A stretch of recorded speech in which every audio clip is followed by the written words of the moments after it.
যে যেখানে আছো কাছে দূরে দেশে বিদেশে সবাইকে শুভ সন্ধ্যা। আসসালামু আলাইকুম। হেসেলের আখ্যান থেকে কেমন আছো সবাই? সুন্দর একটা কমেন্ট করবে, কমেন্ট বক্সে ভালো লাগে। আজকে তোমাদের জন্য মাছ ভুনা রেসিপি নিয়ে এসেছি, আমার বাচ্চাদের প্রিয় পাঙ্গাস মাছ ভুনা রেসিপি। বাচ্চারা পাঙ্গাসটা পছন্দ করে, কাটা কম বলে আর তেলে বলে। আমিও পছন্দ করি খুব। আমার তো পাঙ্গাস ভুনা হলে ভাত খাওয়া হয়ে যায় অনেকখানি। আজকে তোমাদেরকে দেখাচ্ছি কিভাবে আমি বাচ্চাদের জন্য ভুনা করি।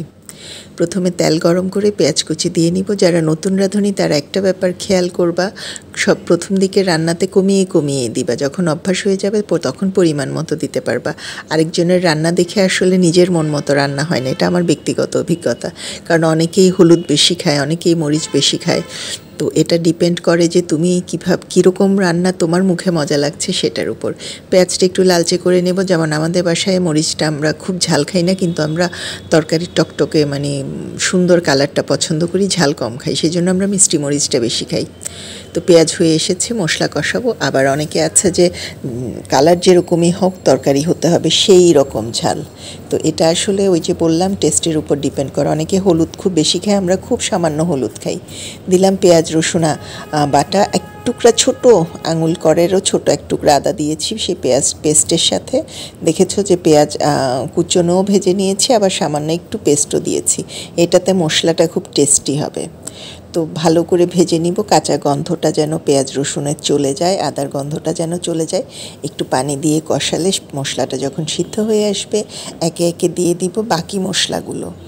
তো বাকি মশলাগুলো কি দেয়?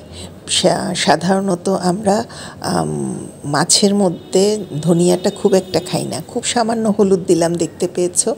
তো এই কষানোর উপর যেহেতু মশলাটা ডিপেন্ড করে এবং রান্নাটা খুব মজা হয়, সেজন্য মশলা কম দাও বেশি দাও যেটাই হোক, মশলাটা কষাতে হবে। যারা নতুন রান্না করো তারা অন্যের রেসিপি ফলো করবা ঠিকই, কিন্তু স্বাদটা নিজের মতো করে রাখবা। মরিচ যেটা বলেছি আমরা মিষ্টি মরিচটা খাই, দিলাম, কালারটা সুন্দর হবে, ফ্লেভারও সুন্দর হবে, দেখতে সুন্দর হবে, ঝালটা কম হবে, বাচ্চারা খেতে পারবে মজা করে। আর হচ্ছে সবসময় দিই ভাজা জিরার গুঁড়ো।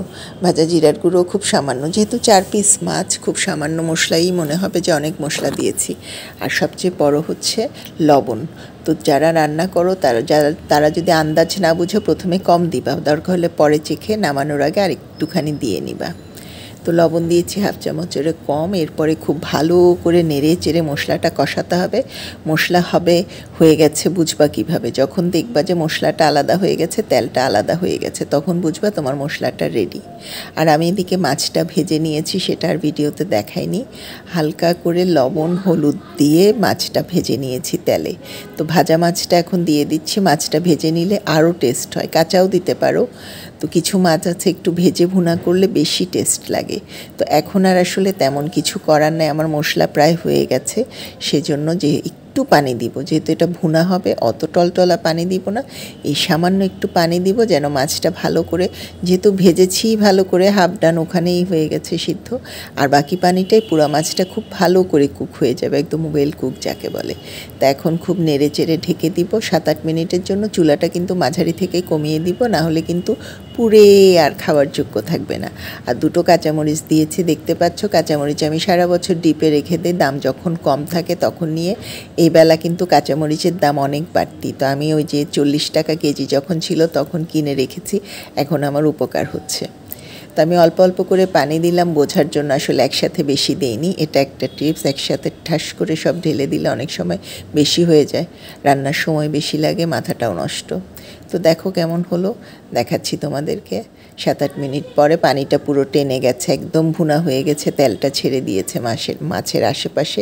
এখন নামিয়ে নিব, হয়ে গেছে। তো যারা আমার রেসিপি পছন্দ করো, আমার ইউটিউব চ্যানেল আছে হেসেলের আখ্যান নামেই, সাবস্ক্রাইব করলে খুশি হব।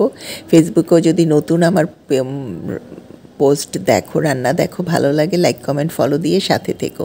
সবার জন্য অনেক শুভকামনা। নিচে লাগেনি, আমার রান্নাও শেষ, আমি এটা নিয়ে নিচ্ছি, তোমাদেরকে দেখাচ্ছি।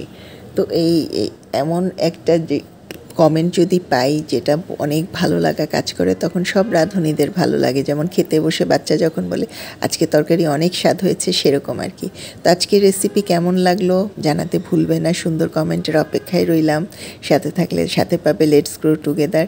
সুন্দর একটা সহজ সরল মাছের রেসিপি তোমাদের সাথে আজকেও শেয়ার করলাম। তো ভালো থেকো সবাই, সুস্থ থেকো, সুন্দর থেকো, সঙ্গে থেকো। আল্লাহ হাফেজ।